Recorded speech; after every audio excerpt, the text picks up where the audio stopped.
আচ্ছা, আপনারা কি জানতেন আমাদের বাংলায় এক বিশেষ কালী পুজো হয় বড়দিনের সময়? আজ থেকে 117 বছর পূর্বে হাওড়া জেলার মহর্ষি ঠাকুর শ্রী জয়কৃষ্ণদেব মহাশয় মায়ের স্বপ্নাদেশে এক পুজো শুরু করেছিলেন। স্বপ্নে মায়ের রূপ ছিল একেবারে অন্যরকম। মা এখানে অষ্টভুজা, বিশ্ব ব্রহ্মাণ্ডের শ্রেষ্ঠ ত্রিদেব অর্থাৎ ব্রহ্মা, বিষ্ণু ও মহেশ্বর মায়ের শক্তির সামনে নতজানু হয়েছেন।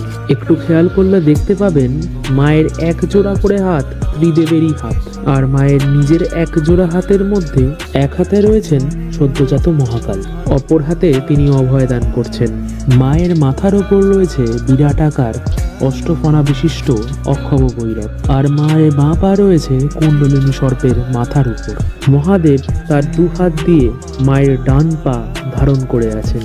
বিশ্ব ব্রহ্মাণ্ডের শ্রেষ্ঠ ত্রিদেবের মিলিত শক্তির থেকেও মায়ের শক্তি এখানে গরিষ্ঠ, তাই মায়ের নাম বিশ্বমাতা, কখনো বা জগৎ জননী। প্রতি বছর বড়দিনের দুদিন আগে মায়ের পুজো শুরু হয় এবং বড়দিনের পরের দিন মায়ের নিরঞ্জন হয়। বলিদানের পর যখন মাকে চামুন্ডা রূপে পুজো করা হয়, সেই সময় মাকে কালো বেনারসি শাড়ি দিয়ে ঢেকে ফেলা হয়। বিরাট বড় করে মায়ের অন্নকূট উৎসব পালন করা হয়। প্রতিদিন মায়ের ভোগারতি, সন্ধ্যা আরতি ইত্যাদি প্রথা প্রচলন রয়েছে।